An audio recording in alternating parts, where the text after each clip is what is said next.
I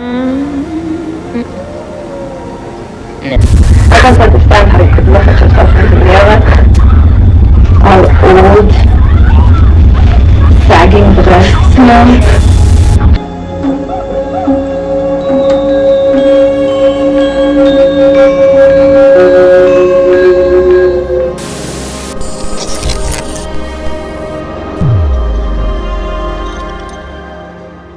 Now, we all know the world of television can be insane.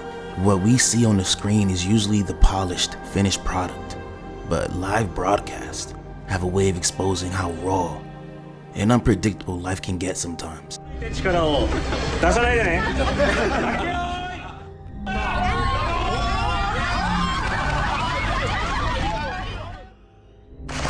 では忙しいですが、続いてまたまた高千穂のドロリンピック会場。 See, this was back in the day, around 2008.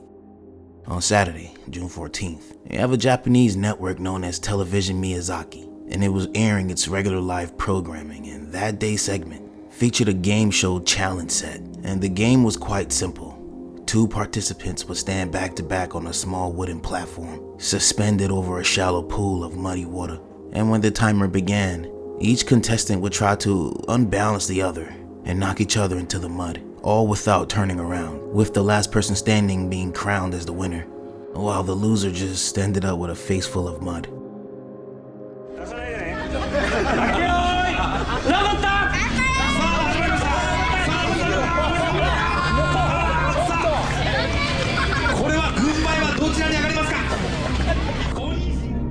The first round played out exactly how they planned it though.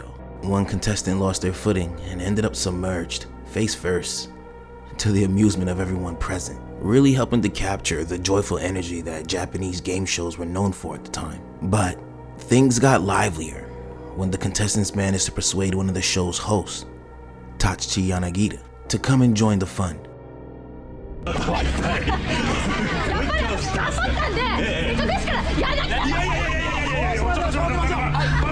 I mean, my man was hesitant at first, but he eventually agreed to participate.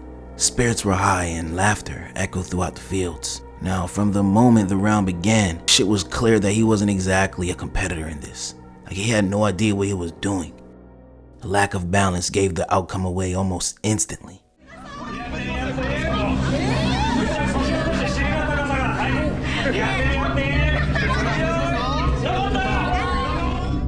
And within seconds of the signal, he stumbled, instinctively throwing himself off the platform in a last-ditch effort to control his fall. But instead of a harmless splash, what followed was a sickening impact.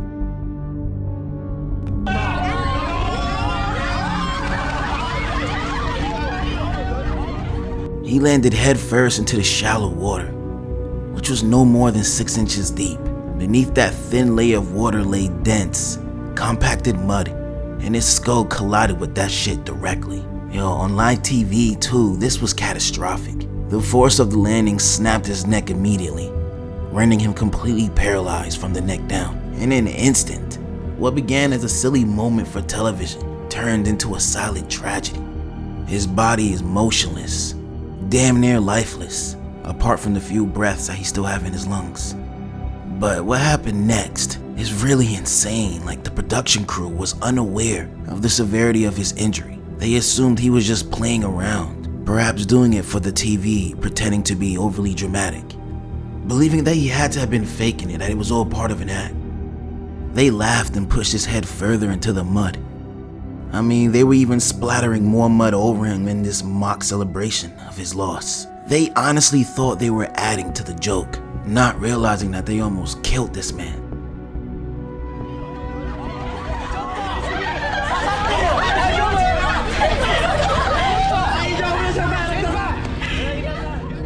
They had no clue that beneath their laughter and playful shoves, Tetsuchi was fighting for his damn life. Paralyzed and helpless, he laid face down in just 6 inches of water, slowly drowning. He couldn't lift his head, he couldn't cry for help or anything. All he could do was wait. Like, for a full 15 seconds, his body remained still while those around him continued to play with him, throwing mud over his head, assuming that this man was still in character, We even had someone grabbing hold of him and beginning to bob his head up and down before eventually lifting his face from the muddy water. Oh, look what they're doing to my boy.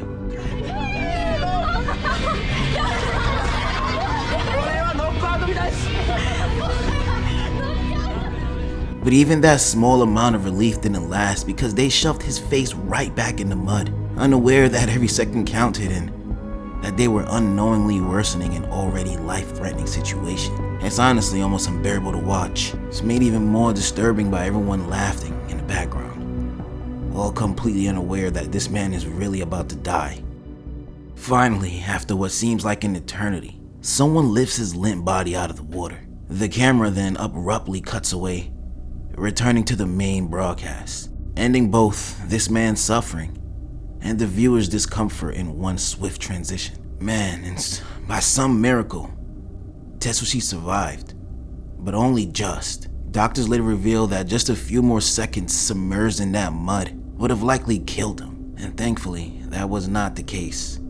And according to his Facebook page, he has come to terms with his full body paralysis, and has managed to build a life around it. And in a surprising turn, he returned to the show years later in some capacity, which is insane to me because after recovering from that, I would have watched that video and seen what they were doing to me.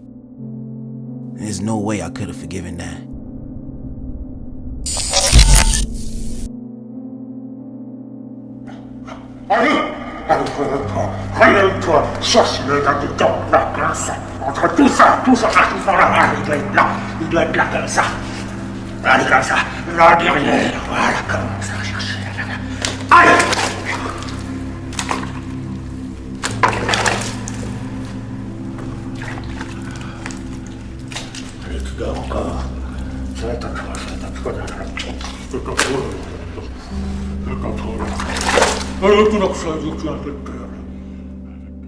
Yo, what the fuck? And this next video is about a man who starts by smearing mud across his face. He's talking to himself and he's twitching. In this video, there's no purpose, there's no plan. He presses this clay or whatever it is into his skin harder and harder until his features just disappear.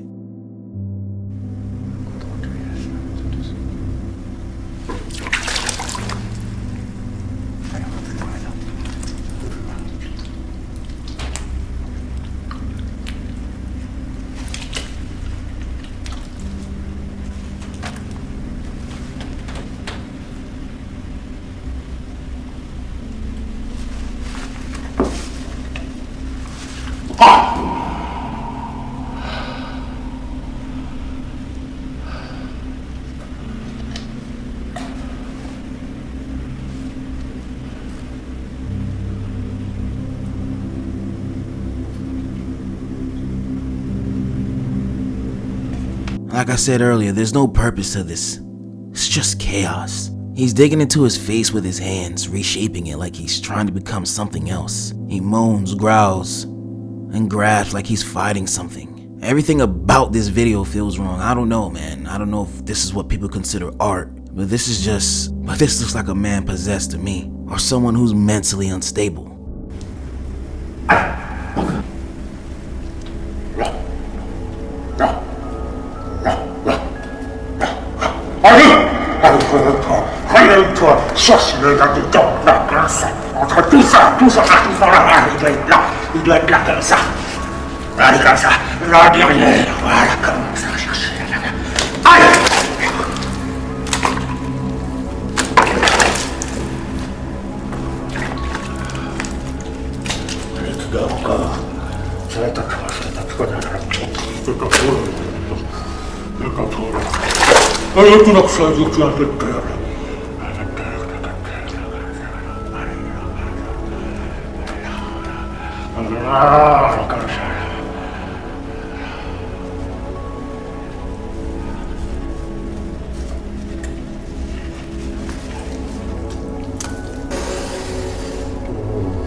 there's something unsettling about people who do this type of shit. Like, this video alone feels like I'm watching someone losing their mind in real time.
I found it incredibly disturbing.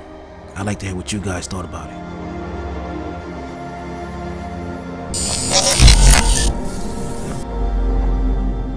Now, out of all the creepypastas and viral horror videos over the years, Dining Room, or There Is Nothing, remains one of the most consistent. This video was uploaded in 2006, a 1-minute looping video that shows a pale-faced woman sitting still at the end of a dining table in a dark, silent house, all while fire is burning ominously outside the window. And the atmosphere alone is enough to leave viewers deeply unnerved.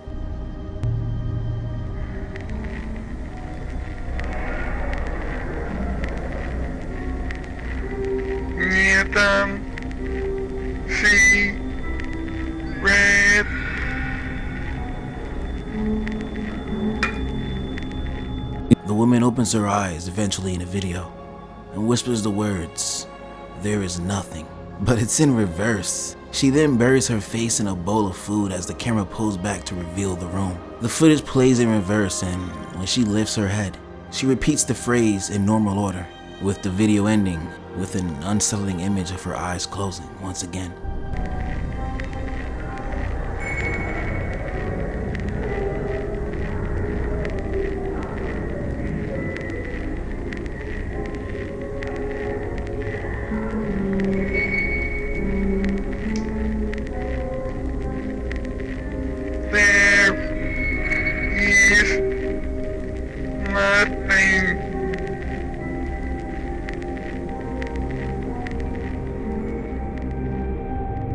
A year after the original upload, the creator released a high-definition version of The Dining Room, and since then, this video has racked up to nearly 10 million views, honestly becoming a classic in the online horror community.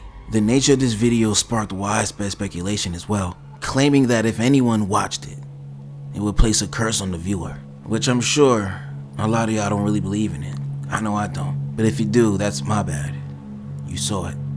After noticing the video's growing attention, the uploader created a website explaining its meaning. He claimed it was inspired by a personal, paradoxical desire for proof that there's nothing after life, aiming to blur the line between life and death while depicting someone who denies its existence, thus fulfilling the paradox.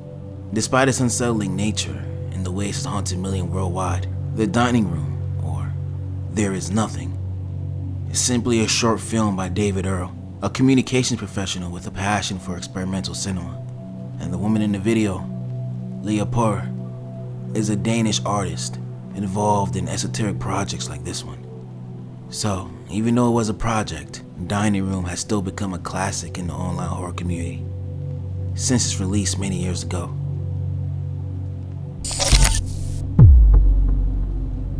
In the early 1970s, in the small Bavarian town of Killingberg, Germany, Annaliese was a bright and devoutly religious young woman. Her family was deeply rooted in Catholicism, attending church regularly, and Annaliese herself was highly involved, participating in youth groups and prayer meetings as well. At just 16, however, her life took a dark turn that would ultimately lead to one of the most horrifying and controversial exorcism cases in history. Her troubles began in 1968, when she first experienced blackouts and occasional convulsions. Initially alarming, these symptoms were not uncommon, and her parents immediately took her to see a doctor. Diagnosed with temporal lobe epilepsy, she ended up being prescribed anticonvulsants. However, instead of improving, her condition only got worse. Her seizures grew more infrequent and severe, and she began experiencing terrifying visions of demonic forces. By the time she was 20, her behavior had become erratic, reported hearing voices telling her that she was damned and that she would rot in hell. These tormenting voices were relentless, leading her to withdraw from social activities and academics. After a while, her family, which were devout Catholics, became increasingly convinced that she was not suffering from any medical condition, but that she was being tormented by demonic forces.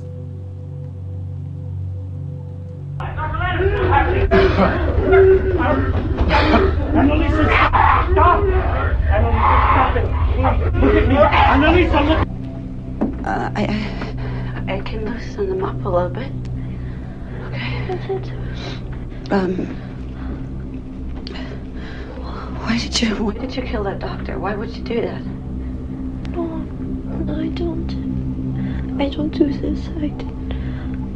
I don't know who, but I don't do this.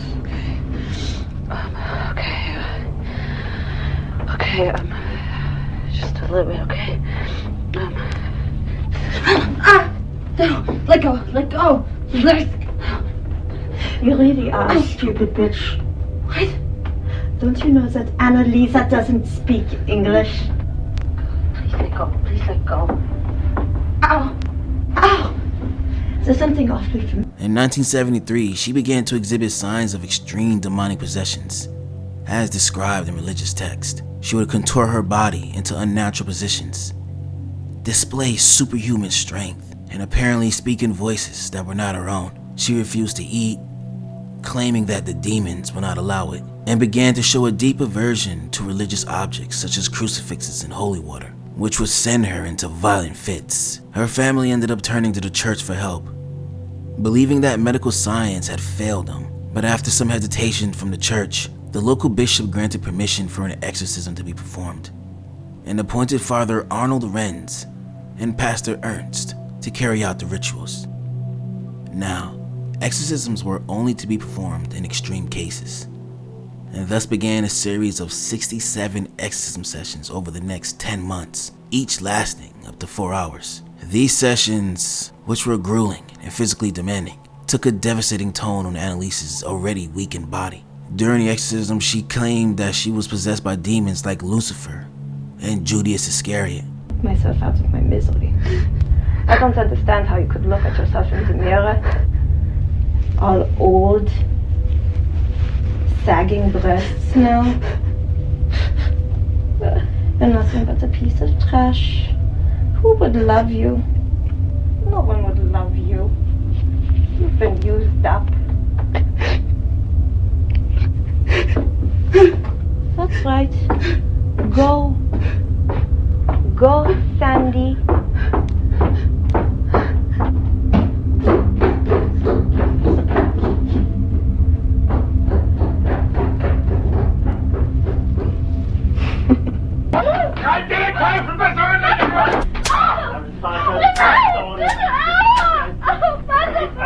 Auf die Knie! Auf die Knie! Du wirst 600 Mal um Vergebung bitten! Hoch! Hoch! Auf die Knie! Hoch! Ich höre dich nicht beten! Auf die Knie! Hoch!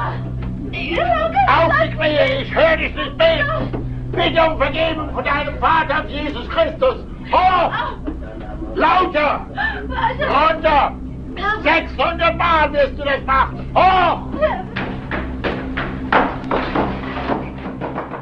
And despite the relentless exorcism efforts and the unwavering support of her family, her condition continued to worsen. She ended up losing a significant amount of weight, growing frail and weak, and continued to refuse food and water, believing it would help expel the demons from her body.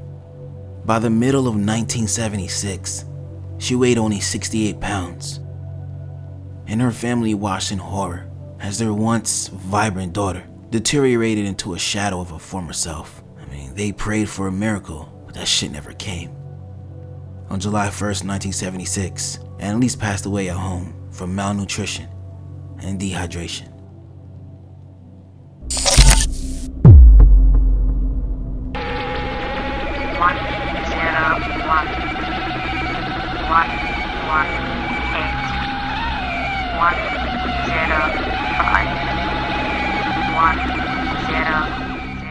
This clip is a video titled Pany Number Station. Shit's nearly 4 minutes of black and white footage featuring a distorted woman. Now throughout this video, amidst strange frequency sounds, she clearly speaks a pattern of numbers.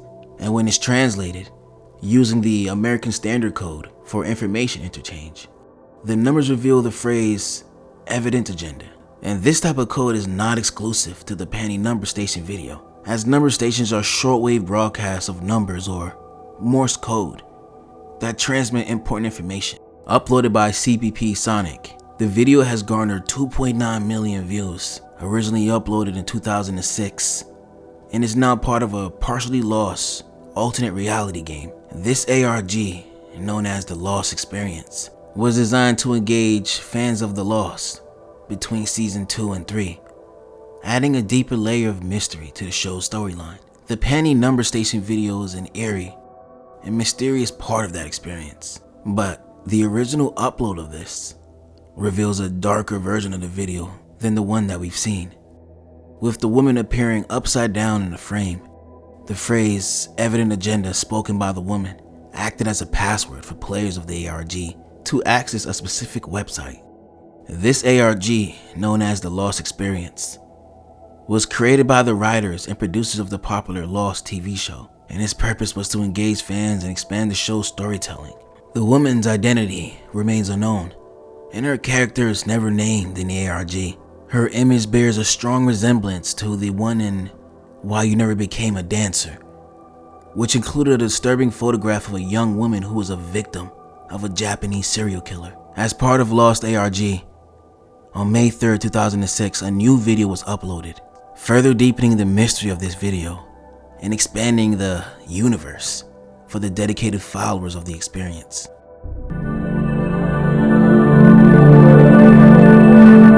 Welcome to the Hansel Foundation, where you can experience all of the social and scientific endeavors we are pioneering to make your world a better place.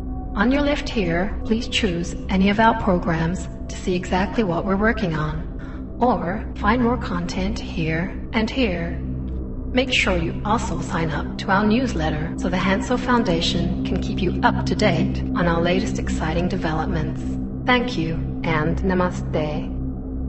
Now what you just saw was the intro to the Hansel Foundation website, accessible to players of the ARG using the Evident Agenda password. The woman in the video closely resembles the one from Pany Number Station video. While this connection hasn't been confirmed, it's honestly difficult to ignore the similarities. The woman's identity remains unknown, and her character is never named in the ARG. As a result, the true identity of the figure from Pany Number Station also remains a mystery, adding to the intrigue and eerie atmosphere surrounding the missing person in this video of this ARG experience.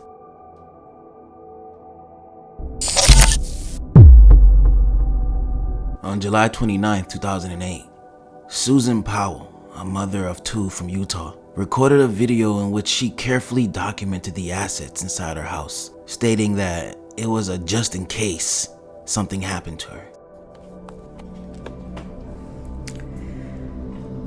This is me, July 29, 2008. It is 12:33 Mountain Time. Covering all my bases, making sure that if something happens to me or my family or all of us, that our assets are documented.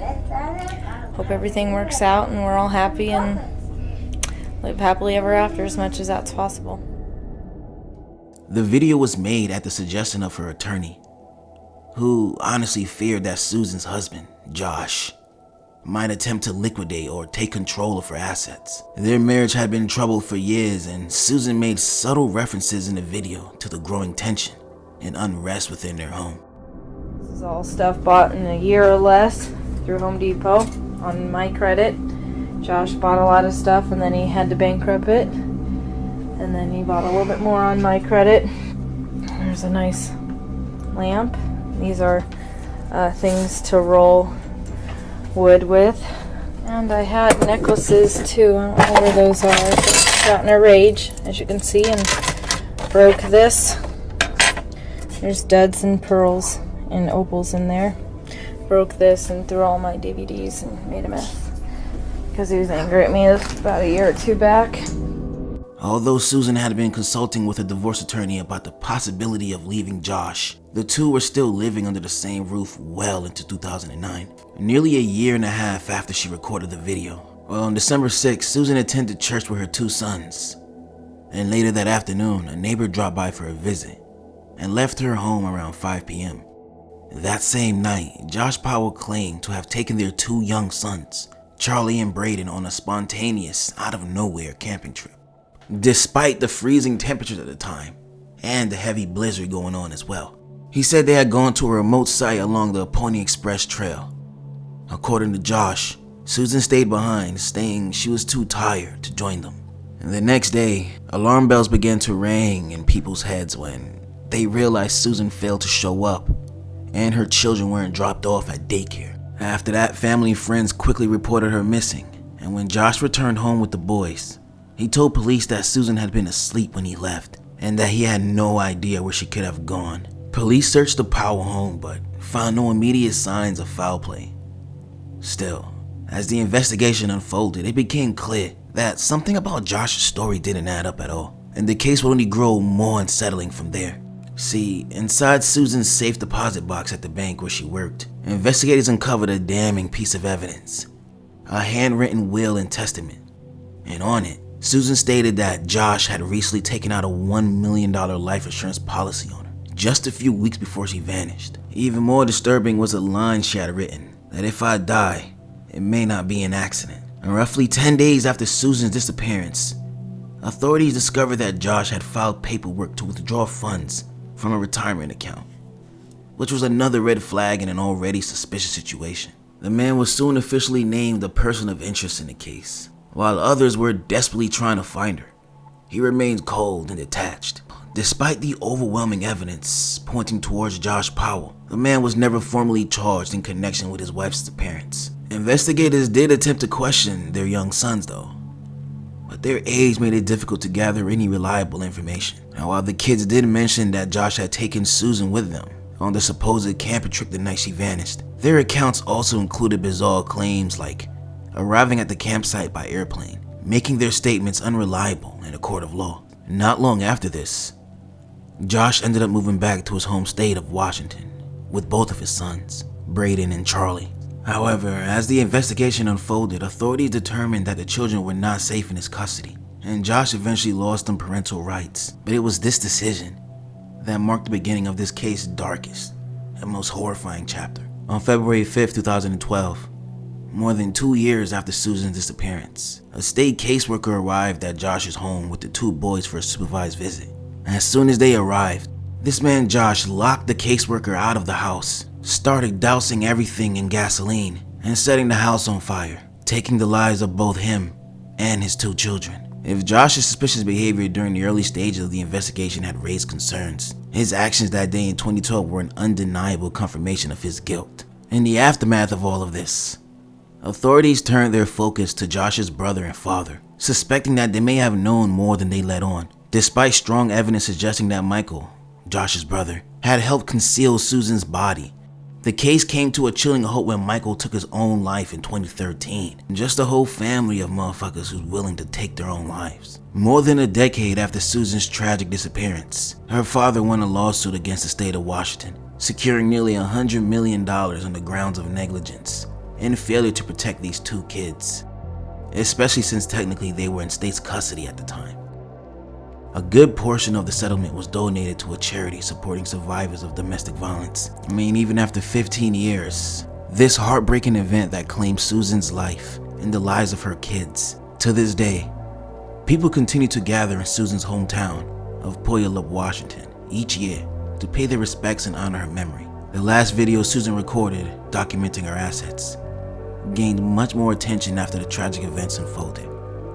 Because in hindsight, the video takes on a much darker tone, especially with Susan's words, such as, "I'm recording this, just in case anything happens."